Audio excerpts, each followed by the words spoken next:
My friends think you're a downgrade from my ex. It's better if you stay home, my fiancée said, after I asked why I wasn't invited to her friend's wedding. I nodded. And when she left, I canceled everything and packed her stuff. A few hours later, her mom called me yelling, "All right, Reddit, grab some popcorn and strap in. This is going to be intense. My name's Cole, 30 male. I'm a journeyman lineman for the regional power company. If you don't know what that means, I'm the guy who climbs 40-foot poles in the middle of an ice storm to get your lights back on.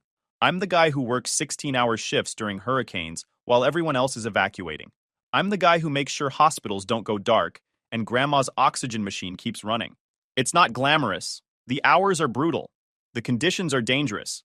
But it pays well, and I'm good at it. I've been doing it for 8 years.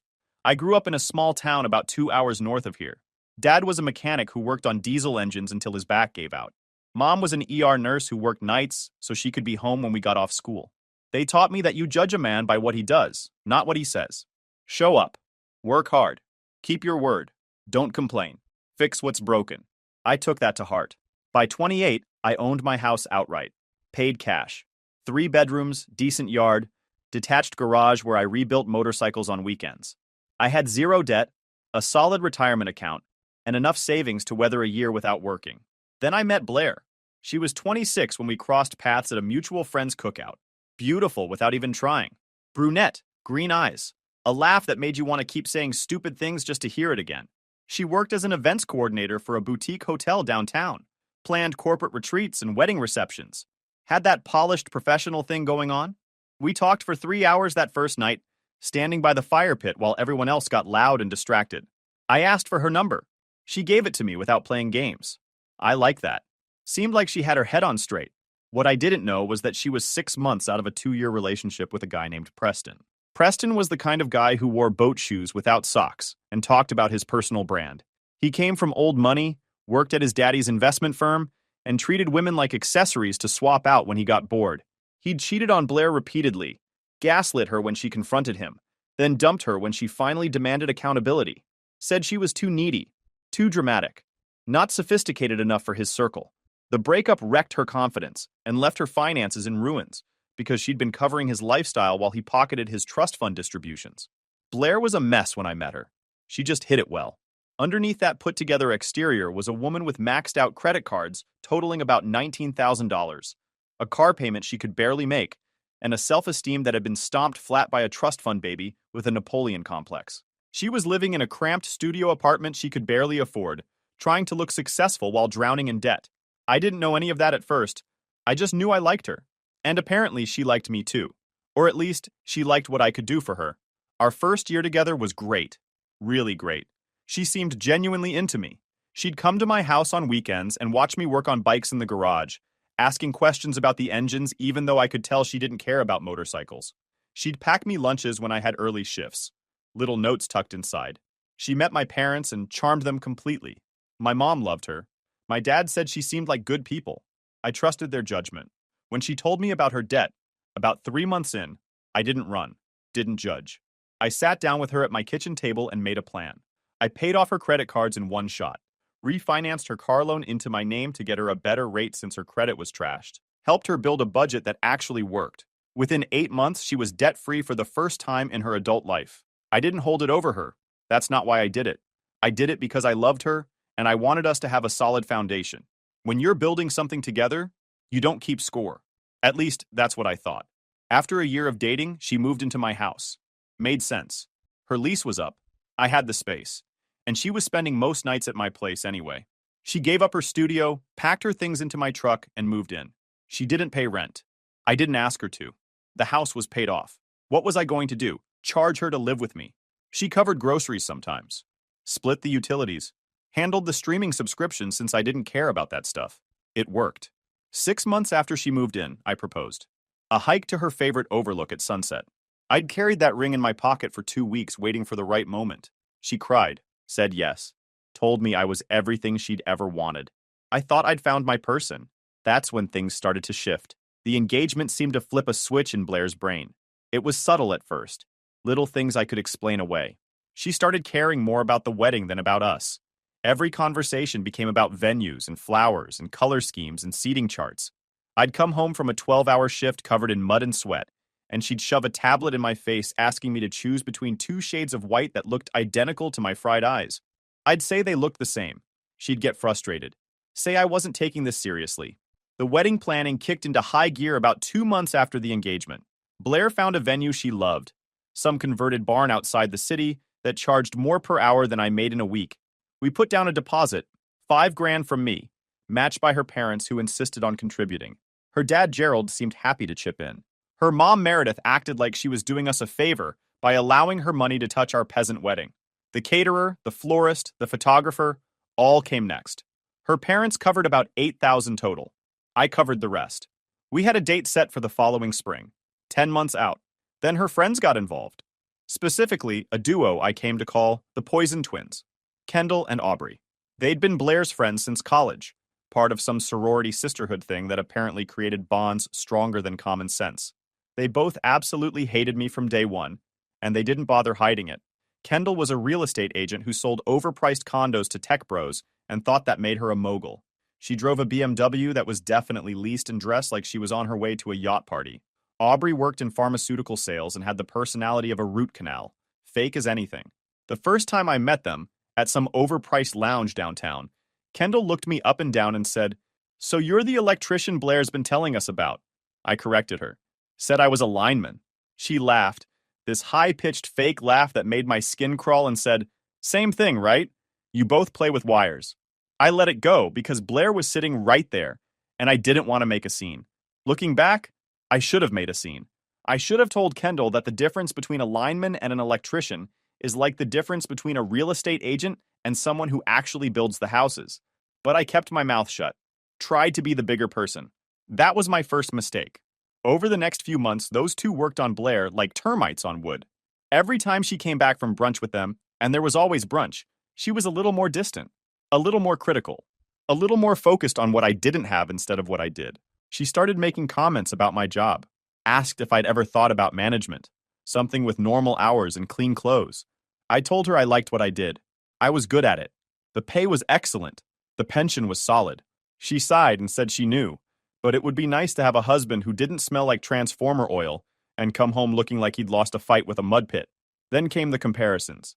She'd mentioned how Kendall's boyfriend just made partner at his law firm, how Aubrey's fiancé was taking her to Santorini for their engagement photos, how Preston, oh yeah, she started bringing him up again. Preston just bought a condo downtown, in that new building with the rooftop pool. Wasn't that nice for him? I'd grunt and say good for him. But inside, I was keeping track. My buddy Deacon saw it happening before I did. Deacon's been my best friend since high school. We'd worked summer jobs together, got into trouble together, grew up together. He's a welder now, owns his own fabrication shop, looks like a biker with the beard and the tattoos, talks like a philosophy professor when he's had enough coffee, and has absolutely zero filter. He'd been skeptical of Blair from the start, called her a fixer-upper when I first introduced them, but he kept his mouth shut because he respected my choices. Deacon met the Poison Twins exactly once. I'd made the mistake of organizing a dinner with both friend groups, thinking everyone would get along. Within 20 minutes, Kendall had asked Deacon what kind of car he drove. He said a truck. She asked what year. He said it runs. She didn't know what to do with that. Aubrey tried to ask him about his investment strategy. He said his strategy was not being broke. They stopped talking to him after that and spent the rest of the night whispering to Blair. On the drive home, Deacon looked at me and said, "Man, those two are going to be a problem." I told him they were harmless. He shook his head. "Nah, they're scorekeepers. Everything's a competition. And right now, they're looking at Blair and wondering why she's not winning." I didn't get what he meant at the time. About 3 months before everything blew up, Deacon and I were fishing at his cabin up north. Just the two of us, some rods, a cooler full of sandwiches and sodas. It was one of those perfect October days where the air smells like wood smoke, and the fish are actually biting. We'd been out there since dawn, not talking much, just enjoying the quiet. Around noon, Deacon cracked open a drink, stared at the water for a long time, and finally said, "You know your girl's changing, right?" "Well, she's just stressing about the wedding. Everyone does." He shook his head slowly. "Nah, man. Stress makes you tired. Snappy, maybe. Whatever's going on with her is something else. She looks at you like you're a problem she's got to figure out instead of someone she actually wants to be with." I told him he was being paranoid, that he'd never liked her anyway. He cast his line out into the water. Watched it sink. I liked who she was when you met her. But this version's got an audience, and you're not it, man. I should have listened. I didn't. Fast forward to when things imploded. It was our mutual friends. Danielle and her fiancé Trevor were getting married at some fancy venue outside the city. Blair had been friends with Danielle since college, part of the same social circle that included the Poison twins. I'd known Trevor through work. He was a line foreman who'd moved up to management a few years back. We'd grabbed food together a few times. Good guy. Down to earth. I was looking forward to the wedding. Thought it might be good for Blair and me. Remind us what we were working toward. I'd rented a nice tux. Got a fresh haircut. 4 days before the wedding, I came home from a rough shift. We'd had a transformer blow during an ice storm, and I'd spent 9 hours in a bucket truck trying to restore power to a nursing home full of elderly folks with no heat. 2 of them had been taken to the hospital for hypothermia before we got the juice back on.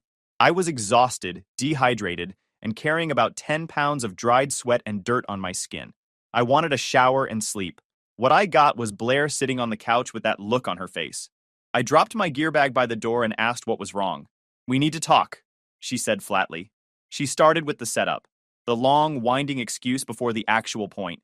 Danielle's wedding, the guest list, how tight things were, how the venue had capacity limits, how there were some concerns from certain people about the vibe of the reception. I had no idea what she was talking about. I'd met most of these people. They seemed fine. "Blair, just get to the point," I said. She took a deep breath. "Kendall and Aubrey think it would be better if you didn't come. It would be uncomfortable.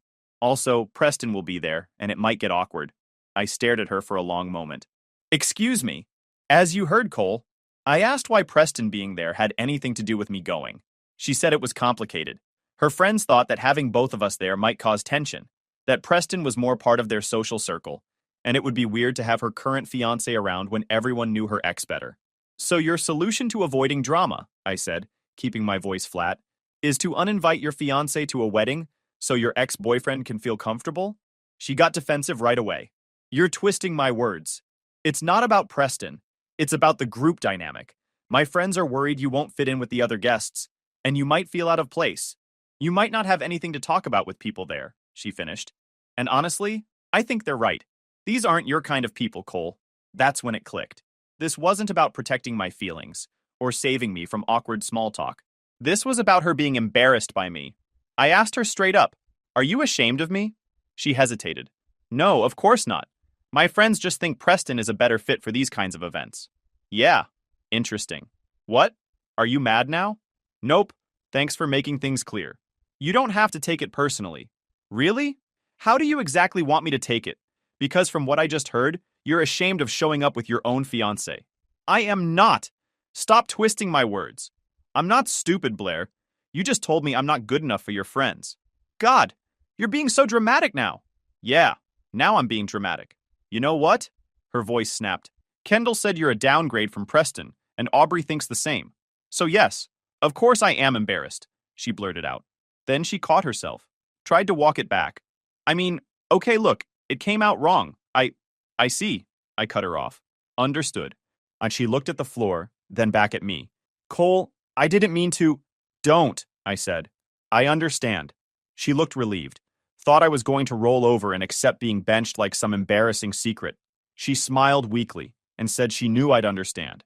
Said I was so practical. That's what she loved about me. I said sure.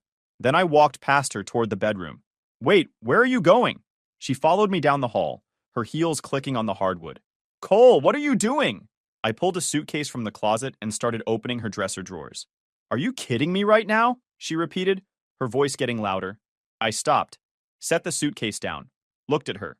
"You've got until Thursday," I said. "I'll put it in writing tonight. If you make this difficult, I'll have cops here for the removal." She actually laughed. "You're overreacting. Stop being so dramatic. You can't just kick me out. This is my house. You're not on any lease. You moved in as my guest, and now I'm asking you to leave." I kept my voice flat. "You have until Thursday evening." The color drained from her face. "Are you breaking up with me?" "Yes. You can stay in the guest room tonight if you need to, but I want you out by Thursday evening." She started crying. "You're being so cruel. It's all a misunderstanding. Please don't do this." "Enough." I walked to my desk, grabbed a notepad, and wrote out a simple notice. Date. Her name. Thursday evening to vacate. My signature. I handed it to her. There's your written notice. She grabbed my arm, asked me to stop, said we could talk about this. I pulled my arm back. Nothing to talk about. That's when I heard the front door open. Deacon's voice came from down the hall. Yo, Cole, I brought back that torque wrench. You home? Perfect timing. We had standing plans for him to drop by that evening so we could work on my bike. He walked into the bedroom doorway, took one look at the scene, Blair crying, me standing there with my arms crossed, and his face shifted from confusion to understanding. Whoa, what did I miss? He asked. I gave him the short version. Deacon looked at the paper in Blair's hand. That the notice? Yep, you're the witness. Thursday. He nodded slowly. Clean. Blair spent the next hour going back and forth between crying, bargaining, and threatening to call the cops. Deacon calmly told her she could call whoever she wanted. The notice was legal. The timeline was reasonable. She had no lease, no tenant agreement, nothing. She'd moved in as a girlfriend, not a tenant. Different rules. She called Kendall, put her on speaker like she was calling for backup. Kendall started screeching about how I was a psycho, how Blair should call the police right now, how this was abusive behavior. Deacon took the phone out of Blair's hand, put it to his ear, and said, Hey, this is Deacon. She's got until Thursday to move out. If you want to help, come get her. Otherwise, quit yelling. He hung up and handed the phone back. The ring was next. Blair had left it on the bathroom counter when she'd showered that morning. I walked to the bathroom, grabbed the ring box, and came back. This comes off too, I said. Engagement's over. Ring goes back to the jeweler. She lunged for it. I stepped back. $8,000. Not yours anymore. It's my ring. You gave it to me. I'm returning it tomorrow. She called me a monster. Deacon shrugged and said, He gave you until Thursday. That's pretty reasonable. She didn't stay in the guest room. She called her parents around 10 p.m. and asked for a ride. Gerald showed up around midnight. We talked for minutes and I told him what happened. He looked exhausted, nodded, then helped her load what she could fit into the SUV and left. Over the next 2 days, she came back twice with her mom to get more stuff. I stayed out of the way. Let them take whatever was hers. Didn't argue, didn't engage, didn't say a word. Meredith glared at me the whole time. Gerald came once, on the second day. He just looked tired. When they were loading the last of the boxes, he walked over to me. For what it's worth, he said quietly, so Meredith couldn't hear. I get it. I would have done the same thing. I nodded. Didn't know what to say to that. He shook my hand, got in the car, and left. By Thursday evening, she was out. The house was quiet. Felt bigger somehow, even though nothing had actually changed. Blair stood at the end of my driveway during that last trip and told me I was going to regret this, that I'd blown my one chance at happiness. I didn't say anything, just watched her get in the car. Deacon came by that night, sat on my porch with 2 drinks, handed me one as the sun went down. You good? He asked. Yeah, I said. I'm good. The next morning I got to work. Not line work, administrative destruction. First, the wedding vendors. I'd paid the deposits. My name was on the contracts. One by one, I called them. The venue, the caterer, the florist, the DJ, the photographer. I explained that the wedding was canceled. Most of them were sympathetic. A few tried to talk me into postponing instead of canceling outright. I told them there was nothing to postpone. The relationship was over. I signed the cancellation forms they emailed me, accepted the partial refunds were available, and crossed each one off my list. Saved every confirmation email in a folder, just in case. The deposits her parents had contributed? Gone. Non-refundable. About $8,000 up in smoke because their daughter couldn't keep her mouth shut about what her friends really thought of me. That wasn't my problem. I hadn't asked them to contribute. They'd insisted. Meredith had made a big show of it, talking about family tradition and how important it was for the bride's family to participate. Meredith called me the next afternoon. I let it go to voicemail. She called again. Voicemail. The third time, I picked up just to get it over with. She was furious, yelling, demanded to know what I thought I was doing, said I had no right to cancel everything without asking them first, said I'd humiliated their family, said Gerald had worked overtime to contribute to this wedding, that they dipped into savings, and now because of my ego, because I couldn't handle a little criticism, they were going to lose everything. I told her to ask Blair why she'd agreed to uninvite me from a wedding so her cheating ex could feel comfortable. Then I told her to have a nice day and hung up.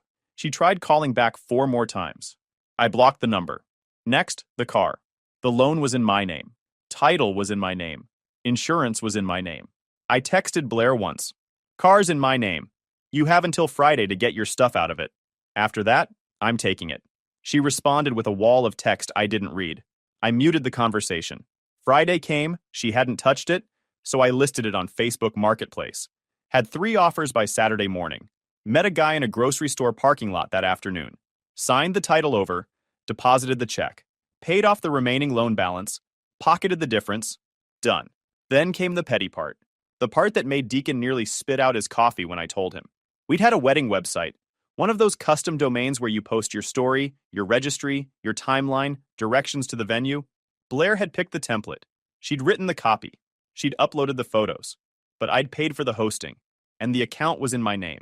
She'd never bothered to get the login info because that was tech stuff, and tech stuff was my department. I didn't delete the site. I didn't post anything mean. I just changed the homepage banner from Blair, June 14th, to event canceled in big block letters. Removed all the other content. Left the URL active so anyone who'd bookmarked it or had it in their emails would see exactly 2 words when they clicked. Event canceled. No explanation, no drama. Just 2 words that told everyone everything they needed to know. Blair had shared that link everywhere. It was in her email signature at work. She'd texted it to every relative. She'd put it in the group chat with her college friends. And now, when any of those people clicked it, they got the update without me having to say a word. When Deacon saw it, he just nodded. I like this. Let the rumor mill do all the work. Within 24 hours, people started asking questions. Blair's friends noticed. They reached out to her. She had to explain over and over what happened. Each time she told the story, she had to admit the engagement was off. Each time she admitted it, she had to decide how much truth to include. But Danielle saw the website before anyone else did. She texted me that same afternoon, hours after I'd changed it. Asked if what she'd heard was true. I told her the short version, kept it factual, no spin. That Blair had uninvited me because Kendall and Aubrey thought I was a downgrade from Preston. That she had agreed with them. That I'd ended the engagement because of it. Danielle was horrified. She told me Kendall had volunteered to help with the guest list as a favor, and Danielle had never approved cutting my invitation. She'd assumed I was coming. Trevor had been expecting me. She apologized a bunch, said she felt terrible, said she'd always thought Blair and I were good. She also said she was going to have words with Kendall at the rehearsal dinner. Those words apparently happened in front of everyone. Trevor gave me the play-by-play via text in real time. Danielle confronted Kendall in front of everybody, asked why she'd taken it upon herself to decide who could come to her wedding. Kendall tried to play innocent, said she was just trying to help, said she thought she was doing what Danielle would want. Danielle wasn't buying it. She asked Kendall directly if she'd told Blair to uninvite me because of Preston. Kendall couldn't deny it. The whole room went quiet. Danielle told Kendall and Aubrey they were no longer in the wedding party, that they could come to the ceremony as regular guests if they wanted, but they weren't standing up with her. They weren't giving toasts. They weren't in the photos. They left. Made a huge scene on the way out.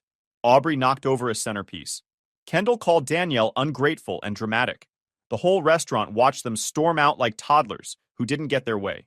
Preston, who was still somehow invited, sat there looking like he wanted to disappear into the floor. Trevor said he left early and didn't come to the actual wedding. The ceremony went on without the Poison twins.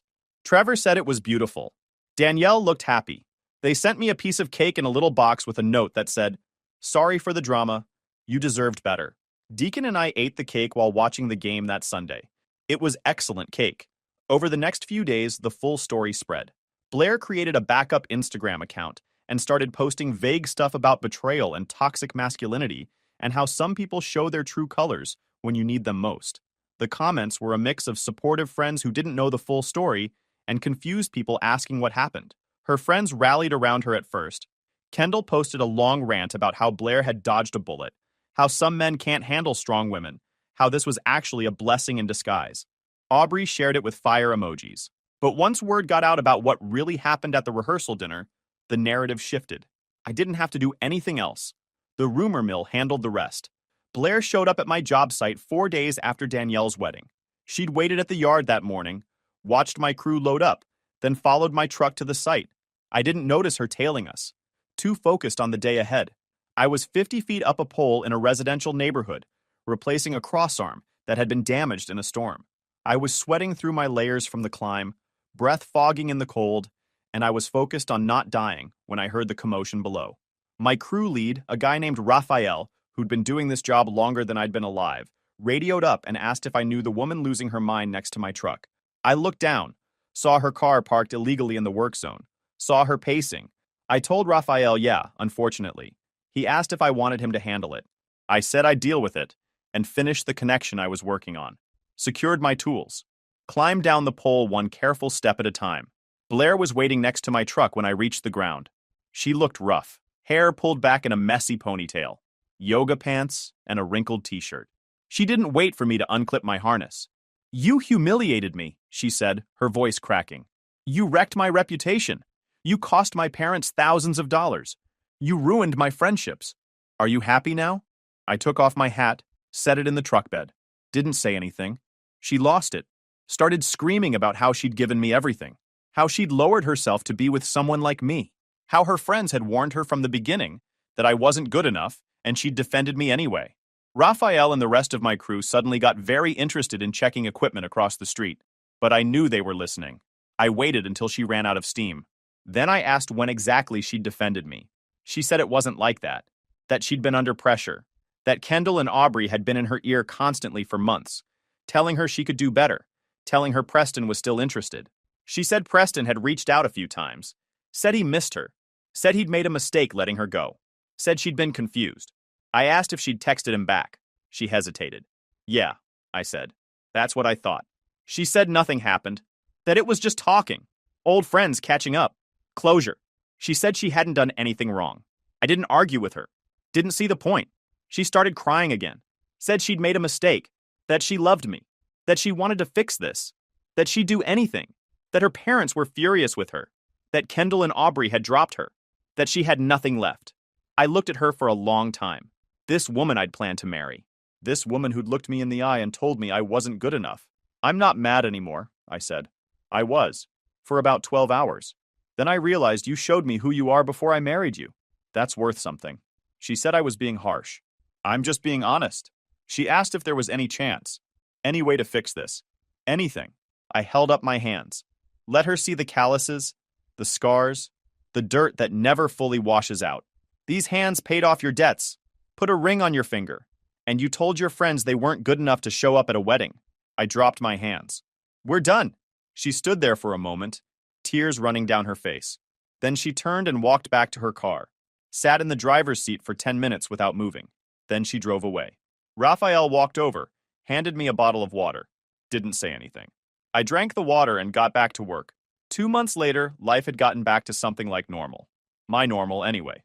The house felt different with her gone. Quieter, obviously, but also cleaner.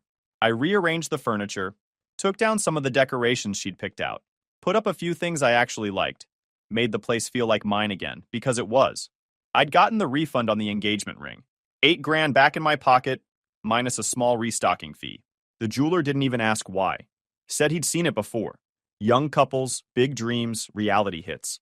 He processed the return and wished me luck. I used the money to buy a hydraulic lift for my garage. Deacon and I spent a whole weekend installing it, complaining and laughing and nearly crushing his hand twice. But we got it done. And now I could work on motorcycles without wrecking my back. I bought a second project bike just to fill the space. A 1976 Honda CB 750 that needed a complete overhaul. Perfect. Work was steady. The guys on my crew had heard the story by now. They didn't pry, just cracked jokes and moved on. Raphael told me his first wife left him for a car salesman. Said it was the best thing that ever happened to him because his second wife was twice the woman and half the headache. I appreciated that. My parents took the news better than I expected. Mom was angry at first. She'd really liked her. Or she'd liked who she thought she was. Dad just shook his head and said, "Better to find out now than 10 years in with kids." He wasn't wrong. They invited me over for dinner every Sunday for a month straight. Didn't push. Just made sure I wasn't alone. Deacon came over most weekends. We'd fish, work on bikes, watch games, grill steaks that Blair would have complained were too rare. He'd started dating a nurse named Elena he met at a blood drive. She was actually cool. Didn't have that fake nice thing going on. She even helped me bleed the brakes on the Honda once, said her dad was a mechanic and she missed working with her hands. I told Deacon to hang on to that one. As for Blair, I heard pieces through the grapevine. Trevor kept me updated even though I told him he didn't have to. She'd moved back in with her parents, had no choice. She couldn't afford rent anywhere without my money behind her, and she hadn't saved a dime the entire time we were together. Why would she? I'd covered everything. Meredith was furious, apparently. Kept reminding Blair how much money they'd lost on deposits. Gerald was quieter about it, but that was almost worse. He just looked disappointed. Trevor said he'd run into Gerald at the hardware store a few weeks later, and Gerald had shaken his head and said, "I liked that kid. She really screwed up." After I sold the car, Blair was stuck driving her mom's old sedan, a 12-year-old Camry with a dent in the rear bumper and no working AC, a car she would have made fun of a year ago. Kendall and Aubrey didn't drop her right away. At first, they just got busy, couldn't make brunch, had other plans. The slow fade. Then after the rehearsal dinner blow-up, the fade turned into a full block. They blamed Blair for the whole thing, said she shouldn't have told me about the uninvite. They found a replacement for their brunch group within a month, some girl from their Pilates class. Blair found out through Instagram. The hotel job got rocky. Trevor heard from Danielle that Blair had been struggling at work, showing up late, missing deadlines. They moved her off the big events, gave her smaller accounts. About 3 months later, she left to pursue other opportunities. I'm guessing they gave her the choice to quit or get fired. She tried reaching out through mutual friends a few times, trying to set up a second chance. People mostly just didn't respond. Danielle told her she'd had her chance. I didn't feel sorry for her. She made her choices. She gets to live with them. I hope she finds whatever she thinks she deserves. She's not my problem anymore.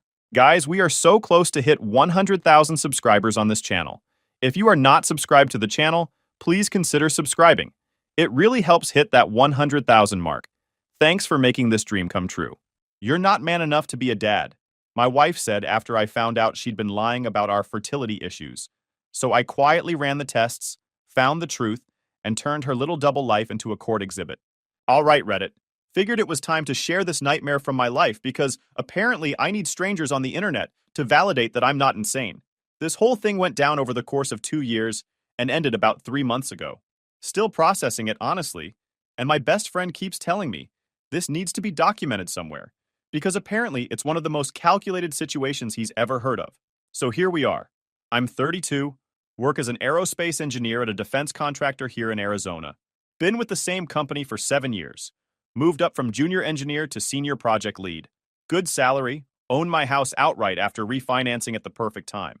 Drive a paid-off 2019 F-150 that I actually maintain properly with scheduled oil changes and everything. Nothing flashy, just solid and dependable.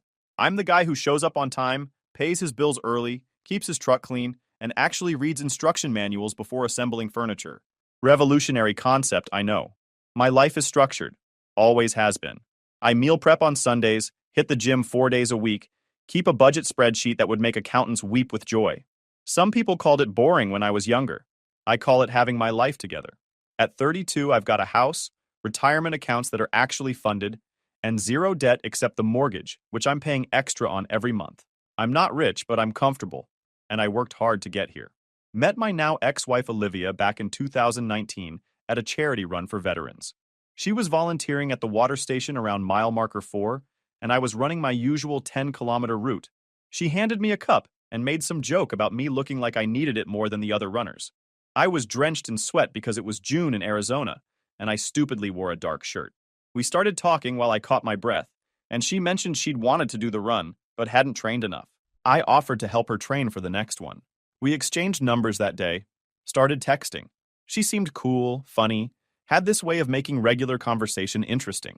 Our first actual date was at this Italian place downtown. She showed up in a sundress and I'd worn actual slacks instead of jeans, so we both got points for effort. We talked for 3 hours. She laughed at my engineering jokes, which nobody ever does. I made her laugh so hard she snorted, which she got embarrassed about, but I thought it was cute. Olivia worked as a dental hygienist at a practice downtown, made decent money, had her own apartment, drove a reliable Honda Civic, seemed to have her life together. No crazy debt, no drama with exes, good relationship with her family. On paper, she was exactly what I'd been looking for after a string of relationships that went nowhere. We dated for about a year before I proposed. Took her to this overlook outside Sedona that we'd hiked to on one of our early dates. Had the ring custom made because she'd mentioned once that she thought solitaire diamonds were boring and wanted something with colored stones. Got her an emerald surrounded by small diamonds in a platinum setting. Cost me 3 months' salary, but her face when she saw it made it worth every penny. The wedding was in fall 2020. Small ceremony because of everything going on that year. Just family and close friends at her parents' ranch outside Tucson. Her dad owns about 40 acres of property with this old barn they'd renovated into an event space. We did the whole thing outdoors, about 50 people total. I wore the suit I'd bought specifically for the occasion, navy blue with a light blue tie. She wore her grandmother's wedding dress that had been altered to fit her. The photos turned out great. Her parents loved me from day one. Her dad, Frank, is this retired firefighter who got me into woodworking. We'd spend Saturday mornings in his shop building furniture and talking about everything from sports to politics. Her mom, Janet, treated me like the son she never had, always sending me home with leftovers and asking my opinion on recipes she was trying out. I genuinely liked them, thought I'd gotten lucky marrying into a good family. The honeymoon was 2 weeks in Costa Rica.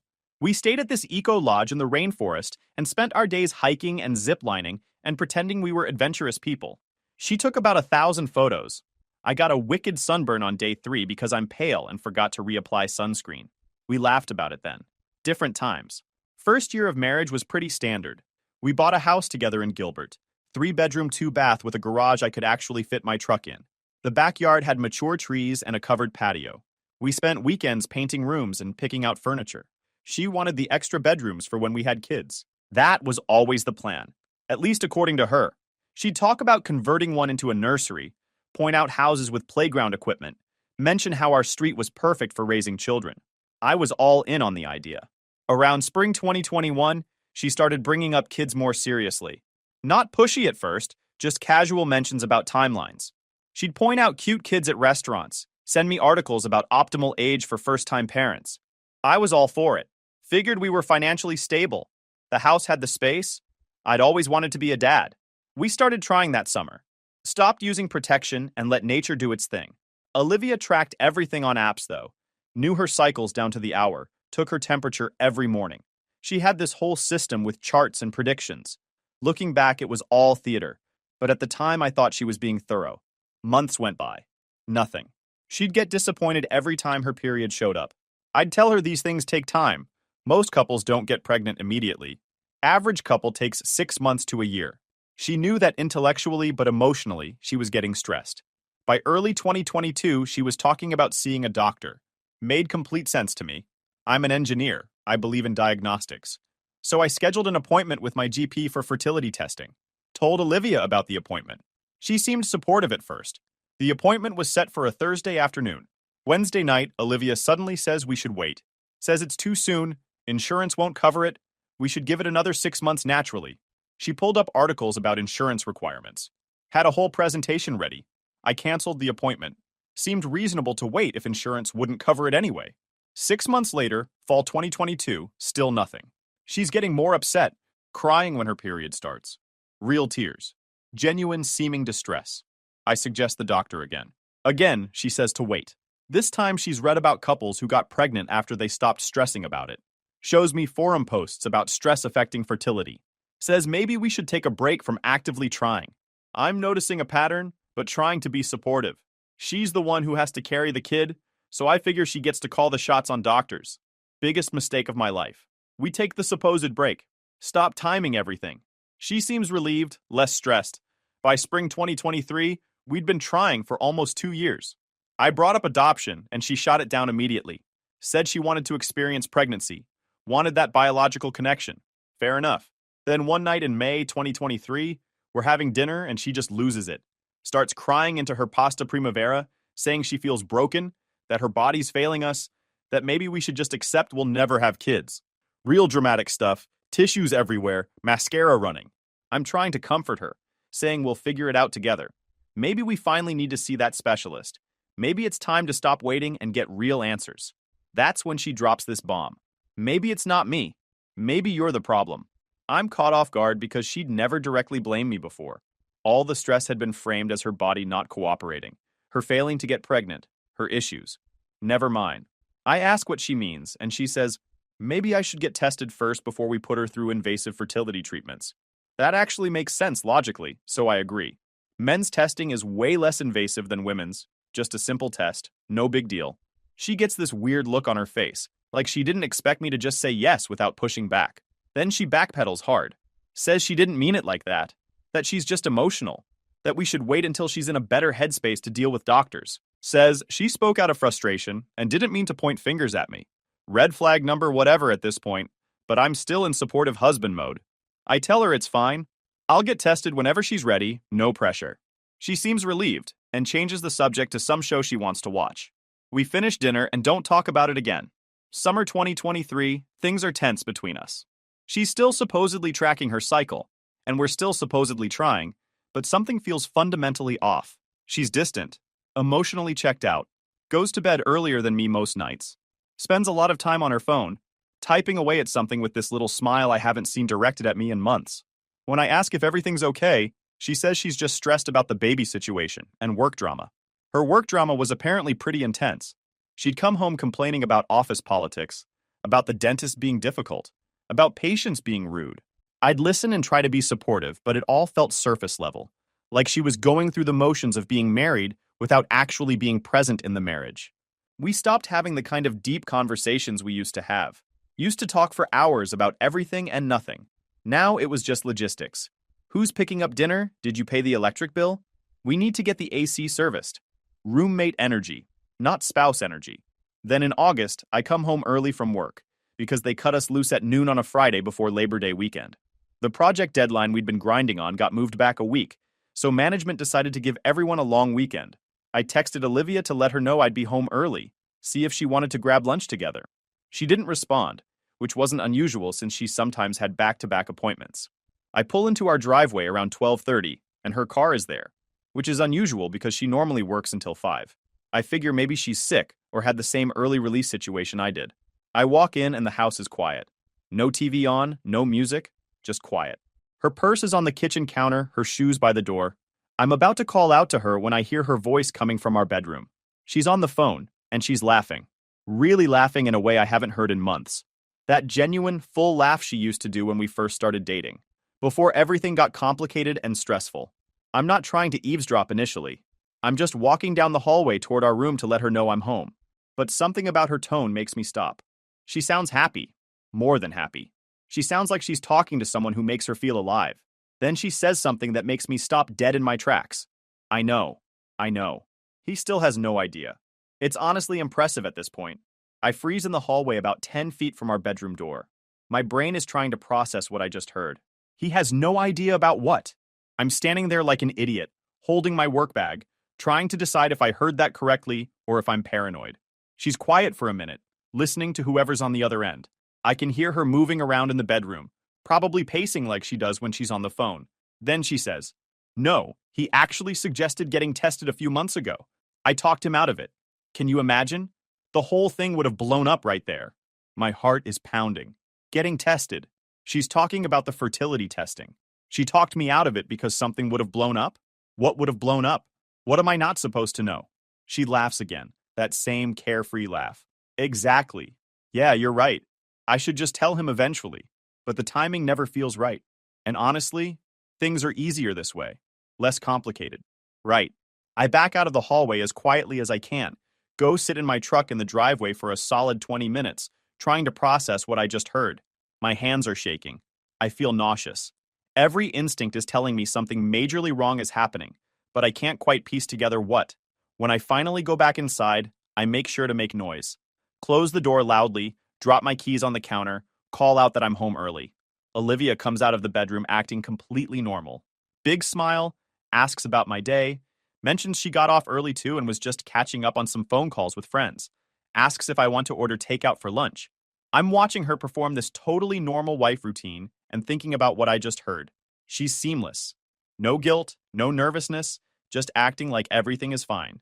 We order sandwiches from this place she likes. Eat lunch together on the couch while watching some renovation show. She's commenting on the design choices, completely relaxed. That night, lying in bed next to her, I can't sleep. Can't stop thinking about that phone call. He still has no idea. The whole thing would have blown up. Things are easier this way. What is she hiding? What don't I know?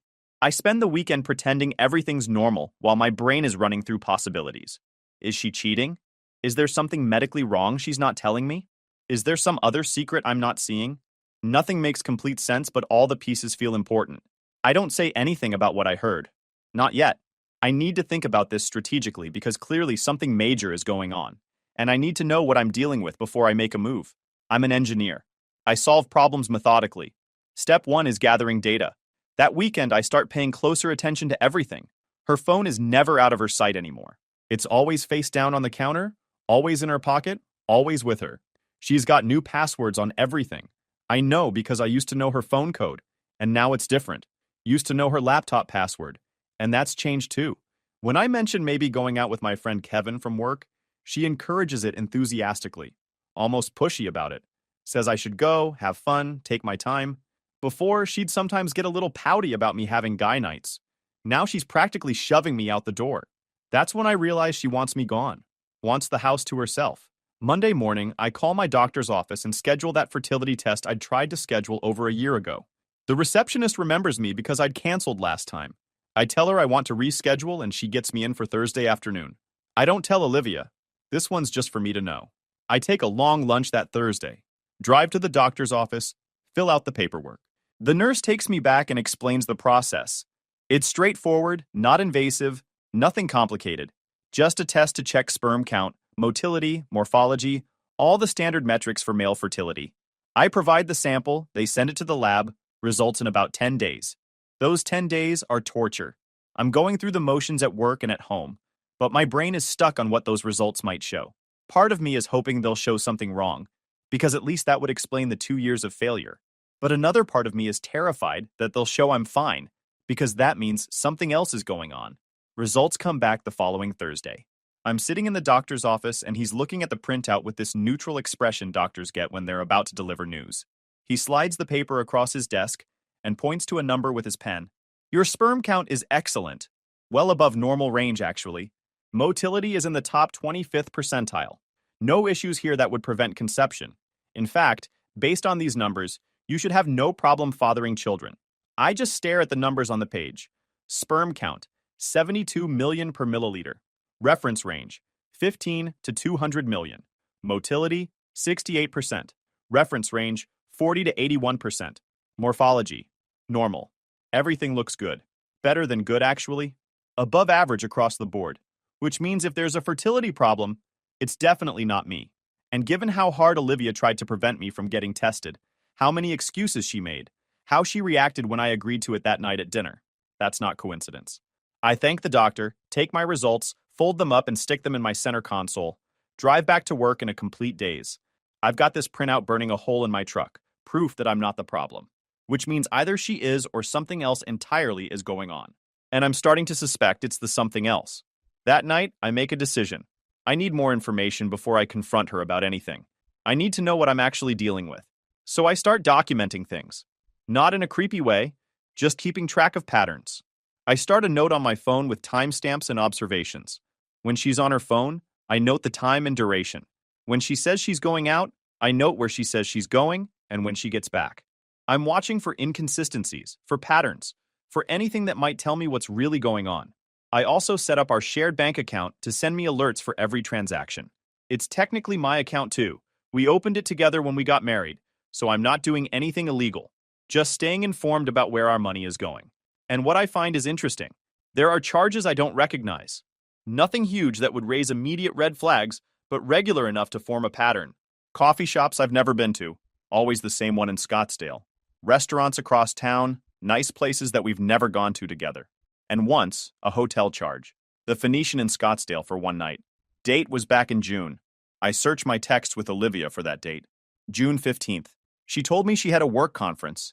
Said she'd be staying overnight because it was too far to drive back late. I remember because I'd ordered takeout for one that night and watched a game by myself. The charge was for $380. I look up the hotel rates for that night. Standard room is around $350.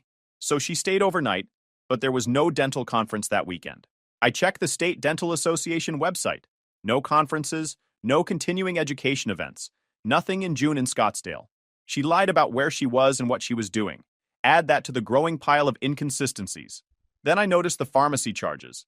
CVS on the 15th of every month. Walgreens on the 23rd sometimes. Target Pharmacy occasionally. All regular as clockwork. I check our insurance statements online, and that's when things get really interesting. She's been filling prescriptions I didn't know about. Monthly prescriptions that show up on our shared insurance but that she's never mentioned. I can't see what the prescriptions are for because of HIPAA privacy laws, even though I'm on the same insurance policy. But I can see they exist and they're being filled every month like clockwork. For someone supposedly desperate to get pregnant, she sure is taking a lot of mystery medication. I'm sitting on my couch at 2 a.m. on a Tuesday, going through months of bank statements and insurance records on my laptop, and pieces are starting to click into place. The evasiveness about doctors, the constant excuses, the way she panicked when I agreed to get tested. She's been lying about something major, and I need to know what. Here's where I probably should have just confronted her, demanded answers, put everything on the table. But I'm an engineer and I need data. I need proof. I need to know the full extent of what's happening before I make any moves. So I do something that's borderline questionable. But at this point, I'm past caring about etiquette. I call our insurance company the next day from my car during lunch. Tell them I'm trying to reconcile some medical bills and need to understand what prescriptions are being covered under my policy. The customer service rep says they can't tell me what my wife's prescriptions are directly because of privacy laws, but they can send me a breakdown of what categories of medications are being covered and the general billing information. The form shows up in my email 3 days later as a PDF attachment. I open it in my truck before heading into work, and there it is buried in the third page of dense insurance language and billing codes. Oral contraceptives. Generic category, birth control pills. Filled monthly since January 2022, right around when we supposedly started seriously trying for a baby. Same prescription, same dosage, filled at the same pharmacies every month like clockwork. I just sit there in my truck staring at my phone screen. The parking lot is filling up with people heading into the building for the morning shift. Someone honks at me to move because I'm taking up a spot near the entrance. I don't move. I just keep staring at those words on the screen. Birth control pills. Filled monthly. For 2 years.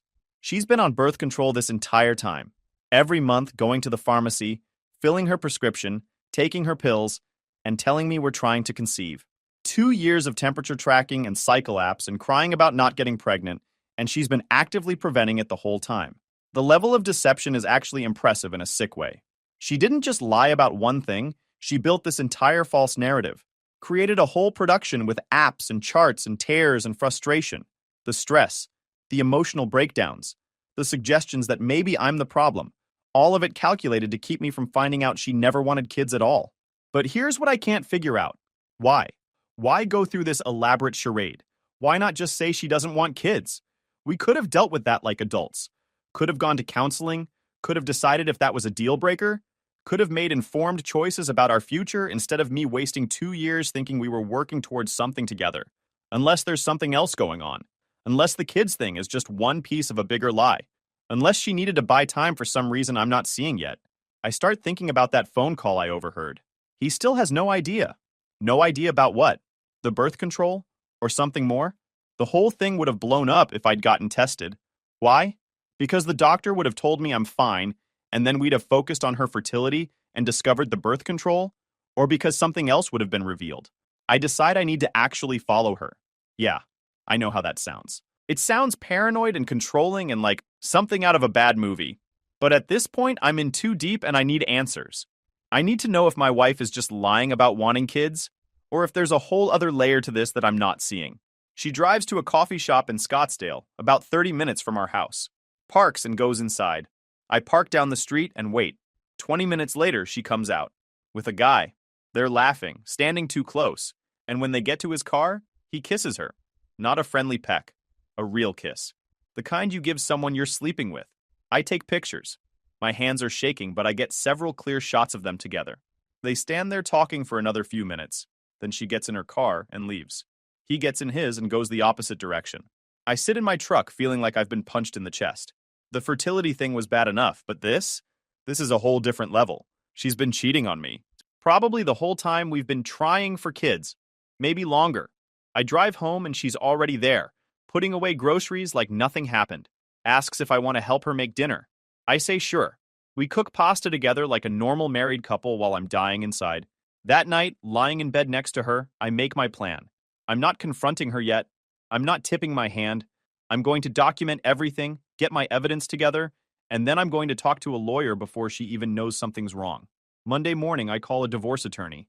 Not to file yet, just to consult. I bring all my documentation. The fertility test results. The insurance records showing birth control prescriptions. the bank statements showing suspicious charges, the photos from Saturday. The attorney is this woman named Patricia, who's been practicing family law for 20 years. She looks through everything with the expression of someone who's seen it all before. When she's done, she looks up at me and says, "You've got a strong case for fraud in the inducement. She made false representations about wanting children to induce you into marriage. That matters in Arizona." She also tells me to keep documenting. Get more evidence if I can. The more airtight the case, the better my position in the divorce. And definitely don't let on that I know anything until I'm ready to file. So I keep playing the part of the clueless husband. Keep sleeping in the same bed. Keep having dinner together. Keep pretending I believe her lies. It's the hardest thing I've ever done. I follow her 3 more times over the next month. Same guy every time. Sometimes they meet for coffee. Once they met at a park. Another time I followed them to that same hotel in Scottsdale. That was particularly fun. Sitting in my truck in the parking lot, knowing my wife was upstairs sleeping with someone else. I document all of it. Photos, dates, times, locations. I print out the bank statements showing the hotel charges she told me were work conferences. I get a certified copy of my fertility test results. I get a subpoena through my attorney for the pharmacy records showing her birth control prescriptions. By November 2023, I've got a file folder an inch thick with evidence. Patricia tells me we're ready. She drafts the divorce petition and we schedule a process server. The night before the server shows up, Olivia and I have dinner like always. She's telling me about her day, some annoying patient at work, normal stuff. I'm nodding and asking questions while thinking about how tomorrow her whole world is going to explode. The server catches her at her office the next day around 2 p.m. I know because I'm working from home and I see her car pull into the driveway at 2:45. She comes through the door in a rage, doesn't even close it behind her, just storms in holding the papers and throws them at me. They scatter across the living room floor. What is this? What the hell is this? I'm sitting on the couch with my laptop like it's a normal workday. Divorce papers. Thought that was obvious. You're filing for divorce? Out of nowhere? Without even talking to me first? Out of nowhere. Right. She's pacing now, her face red. This is insane. We've been married 3 years and you're just throwing it away because we haven't had kids yet? That's what this is about? I close my laptop and set it aside. Stand up. Look at her directly. Did you really think I'd never find out? She stops mid-pace. The anger drains from her face, and something else replaces it. Fear, maybe. Find out what? I walk to the kitchen counter where I've got my folder waiting. Thick, manila folder with tabs and dividers. Everything organized chronologically. I bring it back and drop it on the coffee table. That you've been on birth control for 2 years while telling me we're trying for a baby. That you've been sleeping with some guy in Scottsdale. That you've been lying about literally everything.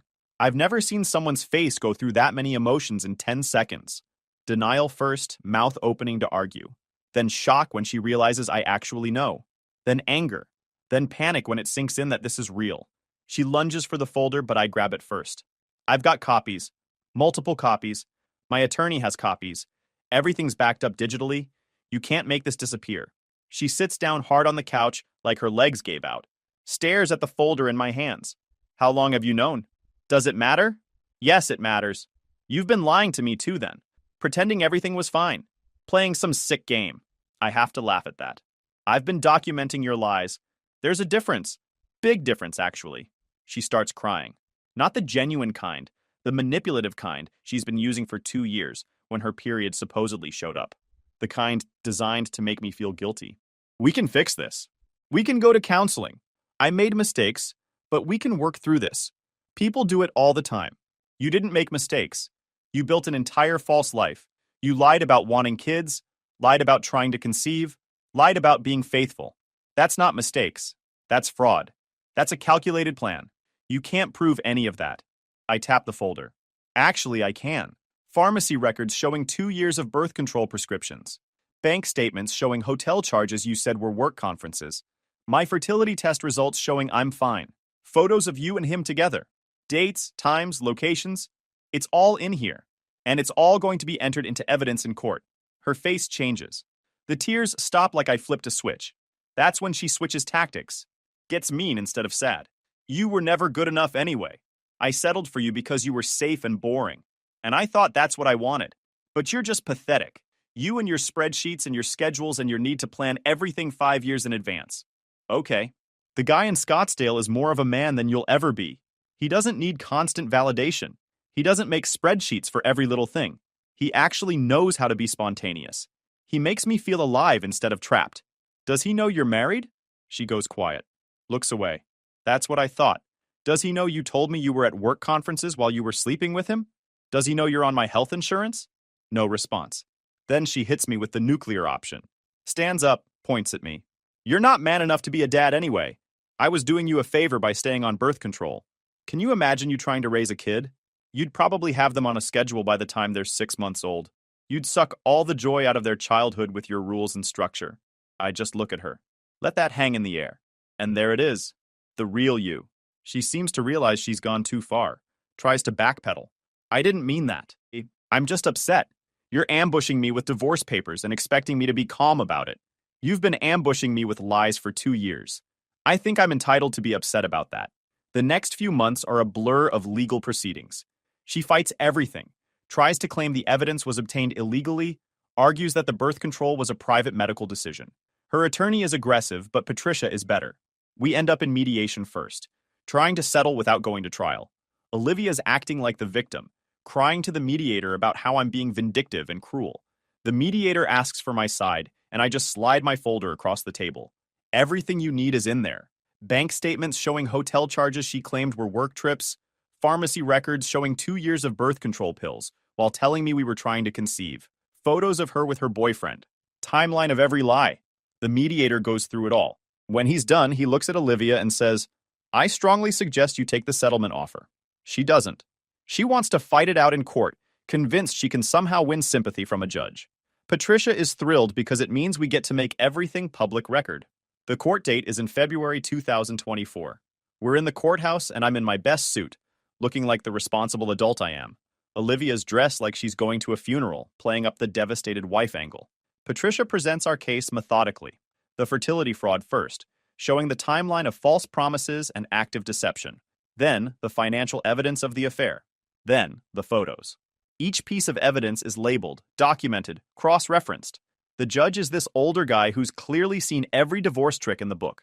He's not buying Olivia's tears or her attorney's arguments about privacy. When her attorney tries to claim the pharmacy records shouldn't be admissible, the judge shuts it down. She made representations about trying to conceive. He's entitled to evidence showing those representations were false. The records are admissible. Olivia has to testify. Under oath, she admits to the birth control, admits to the affair, tries to frame it as a response to our marital problems, but Patricia tears that apart. When did these marital problems start? I don't know, maybe 2 years ago. Right around when you started taking birth control? I guess. And when did the affair start? About 1.5 years ago. So you were lying about trying to conceive before the affair even started? She doesn't have a good answer for that. I get to testify too. Patricia asks me about the fertility test I took without telling Olivia. I explain about the conversation I overheard, about how she'd been deflecting every time I suggested we see a doctor. Did you feel you were being deceptive by getting tested without telling her? No. She'd been encouraging me to get tested, then discouraging me. I figured I'd just eliminate that variable quietly. And when you got the results showing you had no fertility issues, what did you think? That something else was going on. That her reluctance to see doctors wasn't about the cost or the stress. It was because she didn't want anyone to find out she was actively preventing pregnancy. The judge asks me directly, why didn't you confront her immediately when you found the birth control evidence? Because I needed to know the full extent of the lies. If she'd lie about something that fundamental, what else was she lying about? Turned out, a lot. After 2 days of testimony, the judge makes his ruling. The house goes to me since I'd owned it before the marriage and made all the mortgage payments. She gets her car and her personal belongings. No spousal support because of the fraud. The judge actually uses that word, fraud. Says her misrepresentation about wanting children was material to the marriage and constitutes grounds for a fault-based divorce. In Arizona, that matters for asset division.